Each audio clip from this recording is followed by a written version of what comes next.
Dear Papa Dudut, huwag kalimutan na mag-like, mag-share at mag-subscribe.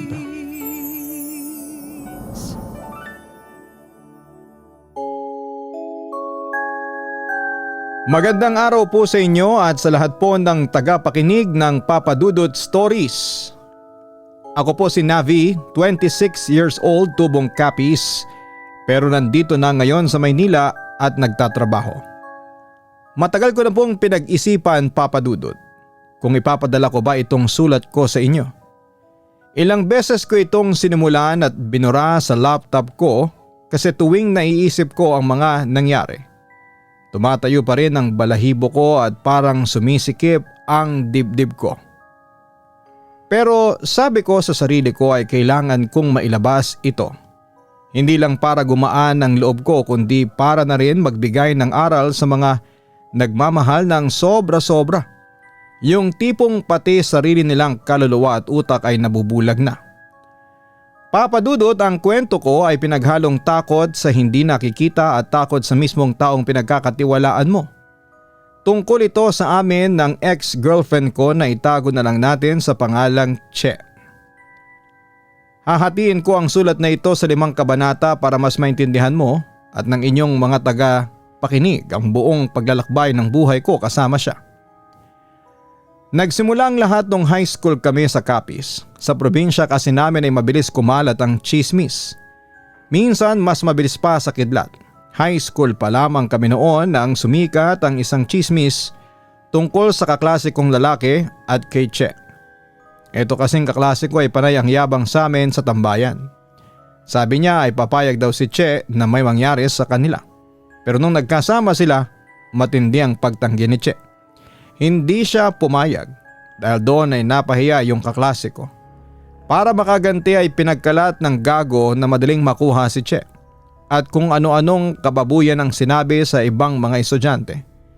Dahil sa sama ng loob at pambabastos, iniwalayan ni Che yung kaklase ko. Nung nalaman ko ang totoong kwento, sobrang naawa ko kay Che. Galit na galit ako sa mga lalaking hindi marunong gumalang sa babae. Ayaw na ayaw ko sa mga lalaking ginagawang laro ang dignidad ng isang babae. Kaya gumawa ako ng paraan para makalapit sa kanya.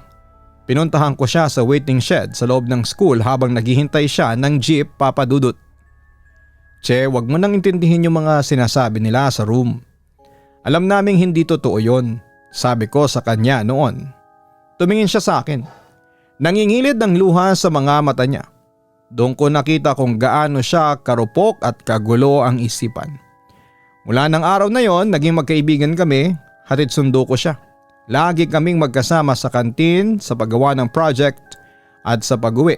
Hanggang sa hindi na rin tumagal, naging kami. Naging masaya ang unang ilang buwan ng relasyon namin.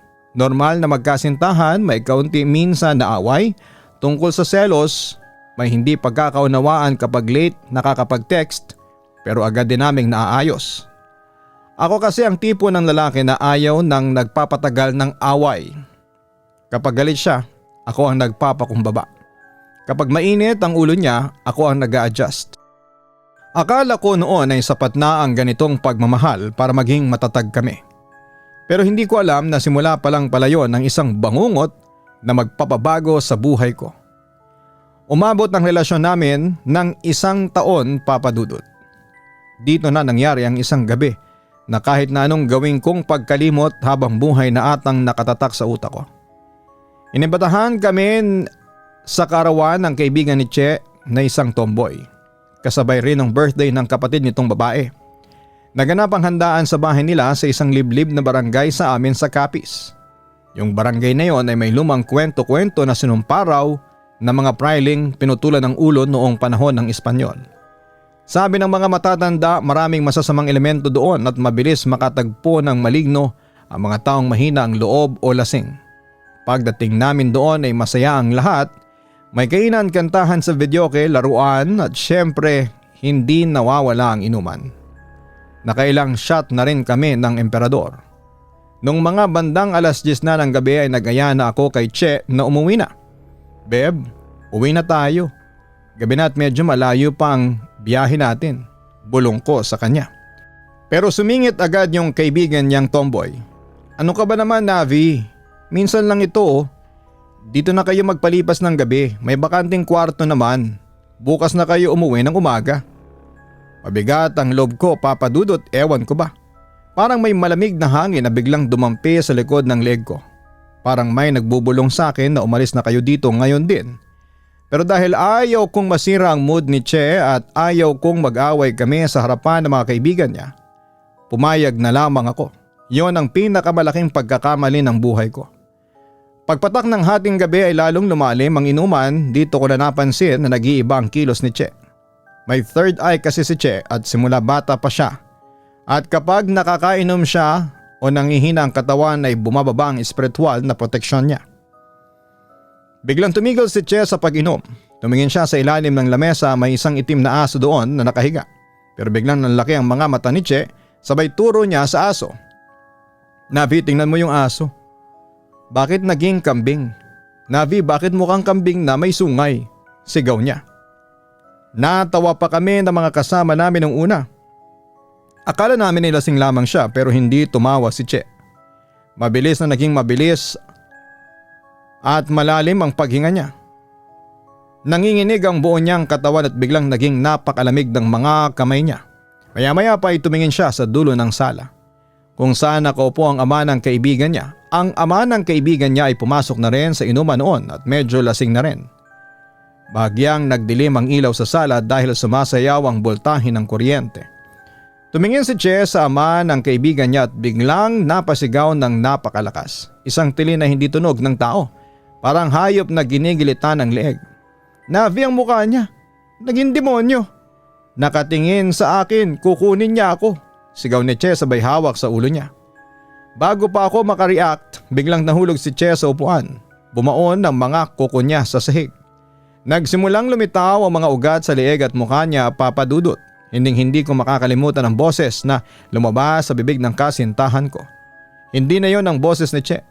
Isang malalim, garalgal at napakagaspang na boses ng lalaki ang nagsalita mula sa katawan niya. Nagsimulang tumirik ang mga mata ni Che hanggang sa mamuti na lamang ang buong balintataw niya. Nagsimula siyang magsisigaw sa wikang hindi ko maintindihan. Parang Latin na halo-halong lengguwahe na masakit sa tenga. At ang pinaka nakakatakot, ang katawan niya ay nagsimulang tumigas at parang umangat sa sahig. Sa takot ko, Papa Dudut, mabilis ko siyang niyakap ng napakahigpit. Pumuesto ako sa likuran niya, binalot ko siya ng mga bisig ko at nagdasal ako ng buong puso. Ama namin sumasalangit ka, sambahin ang ngalan mo. Paulit-ulit kong sigaw sa gitna ng kaguluhan.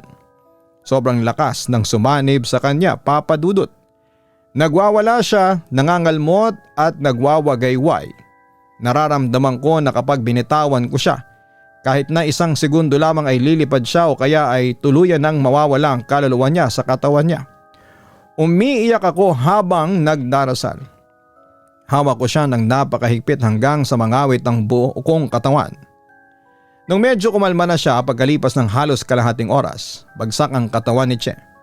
Dinala namin siya sa isang bakanting kwarto sa bahay na yon para ihiga sa kama. Pero mali na naman ang naapaka namin. Nung maihiga namin siya ay biglang nagising si Che. Nagsisigaw muli siya. Navi, may nakahiga ditong patay. May namatay dito sa kamang ito. Nalaman na lang namin sa kaibigan niya na doon pala sa kamang yon binawian ng buhay ang lolo nila. Ilang buwan lang ang nakakalipas. Doon na lumala ang lahat. Ang ama ng kaibigan ni Che na kanina panglasing at mukhang iba na rin ang hipo at tingin sa paligid ay biglang pumasok sa kwarto. May hawak na siyang itak. Nagiba ang aura ng matanda. Pulang-pulang mga mata nito, galit na galit at parang sinasaksa kami ng tingin. Sino ang nagtatangkang lumabas sa bahay ko? Walang aalis dito. Tatagayin ko ang sinumang hahakbang sa pintuan. Sigaw ng matanda habang itinataas ang itak. Nasa napakadelikadong sitwasyon kami. Ang kasintahan ko ay sinasaniban at nawawala na sa sarili. Ang lugar ay puno ng mga masasamang elemento. At ang may-ari ng bahay ay hawak ang itak at handang pumatay dahil sa impluwensya ng alak at ng masamang espiritu. Hindi ako makagalaw, Papa Dudut, pinagpawisan ako ng malamig. Habang nagwawalang matanda, pinalipas muna namin ng ilang oras. Nagtago kami sa sulok ng kwarto habang hawak ko si Che. Sa awa ng Diyos, noong mga bandang 12:00 na ng hating gabi, nakaramdam ng matinding pagod at kalasingan ng matanda kaya nakatulog ito sa sala habang nakahawak pa rin sa itak.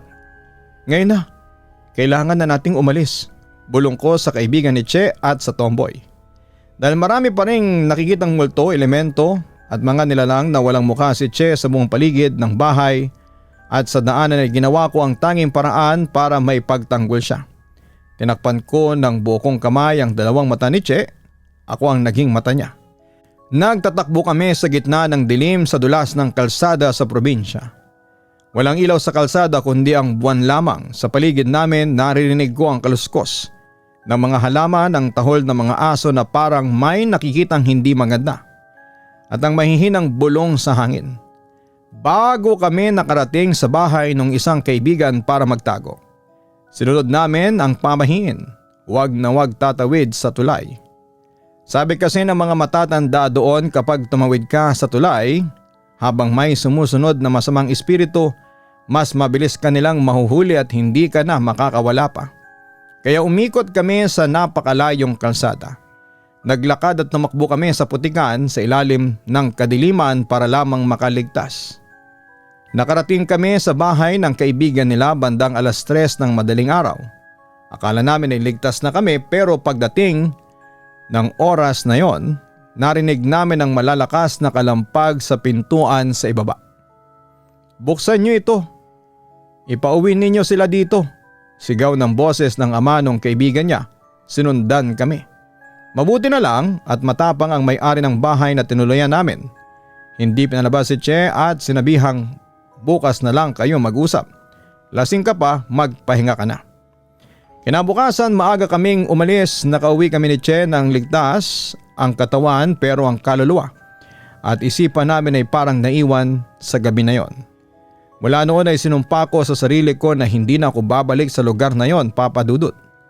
Pagkalipas ng 2 taon mula ng gabing yon, nagdesisyon kaming dalawa ni Che na mag-live-in sa Maynila.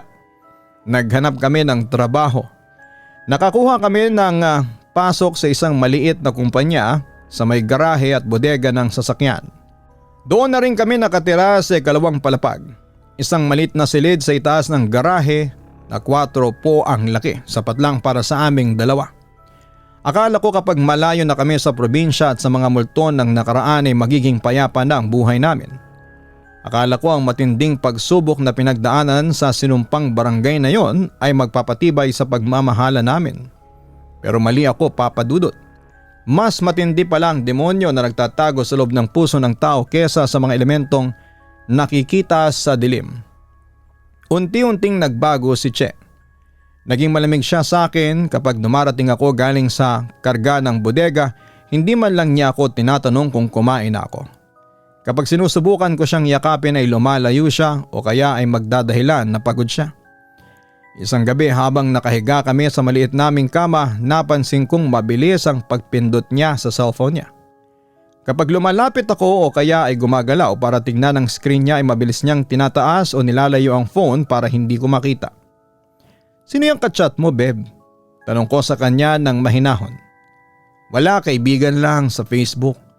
Yung kakilala ko dati." Mabilis niyang sagot nang hindi man lang tumitingin sa mata ko.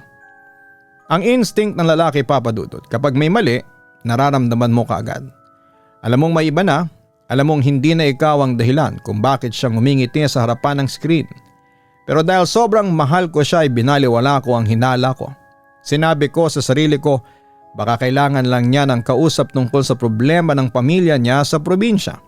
Binigyan ko siya ng pakinabang ng duda. Ginawa kong dahilan ng mga problema niya para pagtakpan ng ginagawa niyang kamalian. Dumating ang araw na hindi ko makakalimutan. Ito ang araw na tuluyang dumurog sa kung anuman ang natitirang respeto ko sa sarili ko. Isang hapon habang nagtatrabaho kami sa garahe, sinabi sa akin ni Che na pupunta daw doon ang kaibigan niya. Yung lalaking nakilala niya lang sa Messenger. Sinabi niya sa akin na makikituloy daw muna doon at makikipagkwentuhan. Papadudot ng lamig ang buo kong katawan. Alam ko sa loob-loob ko kung ano ang nangyayari. Alam ko na hindi lang simpleng kaibigan yon, pero ewan ko ba kung anong kabubuhan o kamanhidan ang sumanib sa akin. Sobrang mahal ko si Chen na handa kong lunukin ang buong dignidad ko para lamang hindi siya magalit sa akin, para lang hindi niya ako iwanan.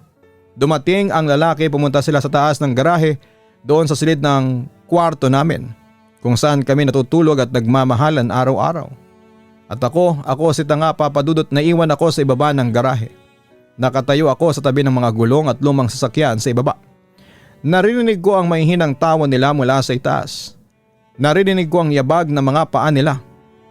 Alam ko sa puso ko at sa utak ko kung ano ang nangyayari sa itaas ng silid na yon sa gabing yon. Alam kong pinalitan na ako. Alam kong pinagmumuka akong tanga at basahan sa mismong lugar kung saan ako nagpapawis para pakainin kami. Umiyak ako ng walang tunog sa ibaba ng garahe. Dumilim ang paningin ko. May hawak akong bakal na wrench sa tabi ng toolbox.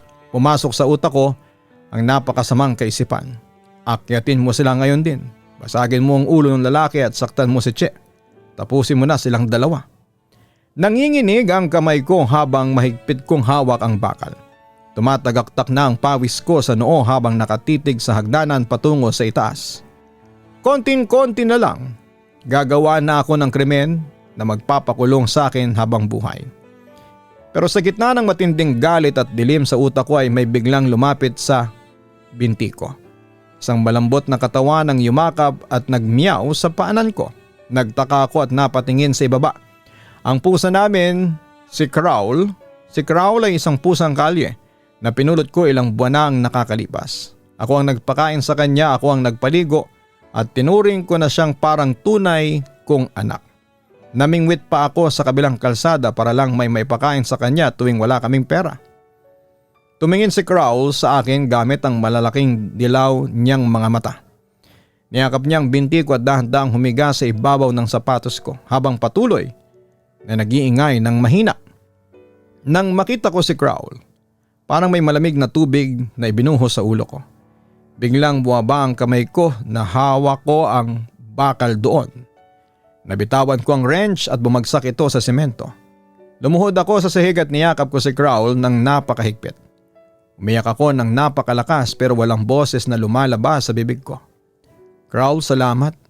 Bulong ko sa pusa. Si Crowl ang naging guardian angel ko sa gabing yon. Kung hindi dahil sa pusang yon baka nakapatay na ako.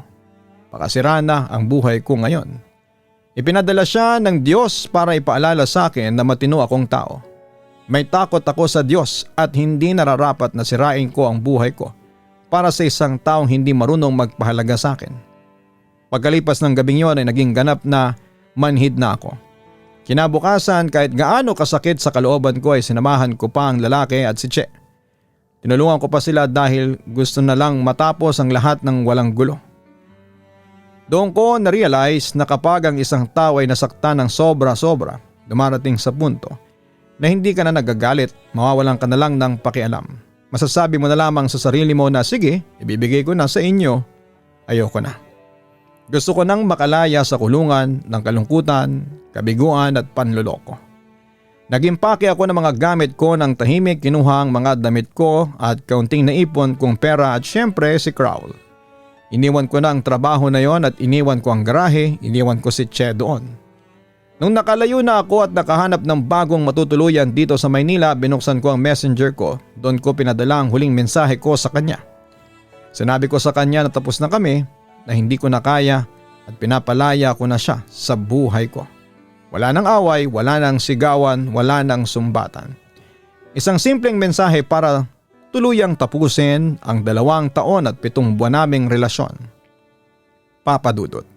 Sa loob ng 2 taon at 7 buwan na yon, napakarami kong natutunan na gusto kong ibahagi sa lahat ng mga nakikinig sa inyo ngayon. Una, sa isang relasyon maging faithful ka palagi. Kapag may pinagdadaanan ng partner mo ay huwag mo siyang iiwanan. Magbigay ka ng mental at spiritual support. Pero kapag ikaw na ang ginagawa ng mali, alamin mo kung kailan ka dapat tumayo at umalis na. Pangalawa ay huwag kang maghihigante. Kapag niloko ka, huwag mong pantayan ang kababawan nang gumawa sa iyo ng masama. Malakas ang karma, Papa Dudut. Alam ng kahit taas-taasan kung sino ang nagpapakatotoo at kung sino ang manloloko. Ang Diyos na ang bahala sa kanila. Pangatlo ay hindi solusyon ng paghahanap ng iba para takpan ang sakit na nararamdaman mo. Kapag may problema kayo sa relasyon ninyo ay pag-usapan ninyo ng mahinahon. Pakinggan ninyo ang side ng bawat isa. Hindi yung maghahanap ka kaagad ng kapalit sa chat o sa messenger para lang may mag-comfort sa iyo. Kataksilan yon at walang excuse ang kataksilan. At huli sa lahat ay maging sapat ka sa sarili mo. Kapag nagmahal ka, ibigay mo ang lahat para wala kang pagsisihan sa huli. Para kapag dumating ang araw na hindi ka pinapahalagahan, makakawala kang may dignidad. Dahil alam mo sa sarili mo na naging mabuti kang partner at sila ang nawalan ng isang taong magmamahal sa kanila ng tapat. Ngayon, masaya na ako sa buhay ko kasama ang pusa kong si Crowell. Unti-unti ko nang nabubuo ang sarili ko. At kapag dumating ang oras na ibigay uli ng Diyos ang tamang babae para sa akin ay gagamitin ko ang lahat ng aral na ito para mahalin siya ng buong buo, yung pagmamahal na nararapat at hindi na muling tatapakan pa. Maraming salamat po Papa Dudut sa pagbasa ng kwento ko. More power po sa inyong programa. Nagmamahal at solidong listener, Navi ng Capiz. Mahalagang matutunan ni Navi na ang tunay na pagmamahal at pagpapatawad ay hindi nangangahulugang kailangang manatili sa isang relasyong unti-unting sumisira sa sariling dignidad at kabutihan mo. Bagamat humahanga ang marami sa kanyang tibay ng loob, pagiging tapat at kahandaang magsakripisyo mula sa pagprotekta kay Che sa gitna ng kababalaghan hanggang sa pagtitimpi noong siya ay niloloko na. Dapat niyang tandaan na ang pagpapakumbaba ay may hangganan. Ang pagtanggap sa pambabastos kapalit ng takot na makasakit o maiwan ay hindi pag-ibig kundi pagpapabaya sa sarili. Sa kanyang susunod na pakikipagrelasyon ay mahalagang magtayo siya ng malinaw na boundaries o hangganan. Ang maging mabuting partner ay nangangahulugan ding paghingi ng patas na respeto at katapatan mula sa kabilang panig. Ipinapaalala ng kwentong ito na ang matinding laban ng tao ay hindi laban sa mga hindi nakikitang elemento o takot sa labas, kundi ang pakikipagbuno sa sariling galit at sakit kapag ang mismong taong pinagkakatiwalaan ang nakanulo sa kanya. Ipinapakita sa karanasan ni Navi na ang pagpili sa tama at ang pag-iwas sa paghihiganti gaya ng pagpapakalma sa kanya ng kanyang alagang pusa na si Crowell ay nagliligtas sa tao mula sa panghabang buhay na pagsisisi. Sa huli ang tunay na tagumpay sa pag-ibig ay hindi ang pananatili sa tabi ng maling tao, kundi ang pagkakaroon ng lakas ng loob na lumayo dito, palayain ang sarili mula sa kulungan ng kalungkutan at magsimulang muli ng may malinis na konsensya at buong dignidad. Huwag pong kalimutan ngayong September 12 ang simula ng Barangay Love Stories TV adaptation. Ito po ay mapapanood sa GMA Channel 7. Abangan po ninyo ang iba pang mga detalye. Hanapin niyo po ang Barangay Love Stories TV Facebook page at mag-comment. Maraming salamat po.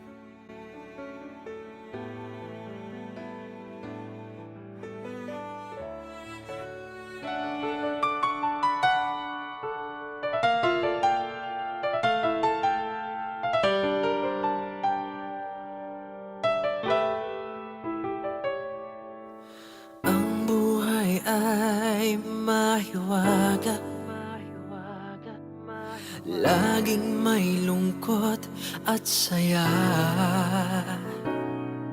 sa Papa Dudut Stories. Laging may karamay ka.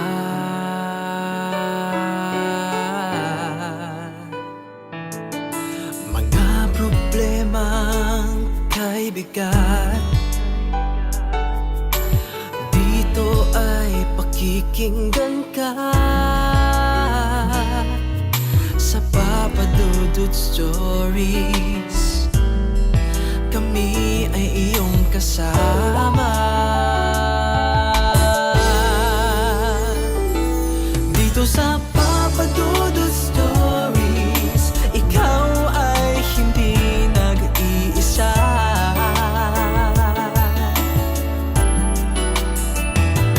Dito sa Papa Dudut Stories, may nagmamahal sa'yo.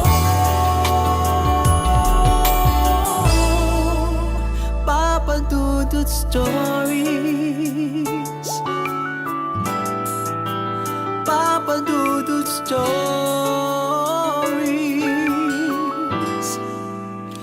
Papa Dudut Stories.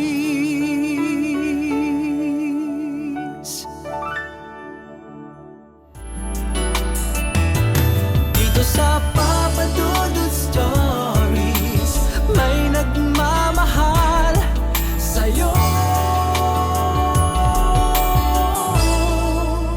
Papa Dudut Stories, Papa Dudut Stories. Hello mga ka-online, si Papa Dudut po ito. Nagustuhan niyo ba ang kwento natin ngayong araw? Pwede kayong mag-post ng inyong mga komento at huwag din kalimutan na mag-like, mag-share at mag-subscribe. Maraming salamat po.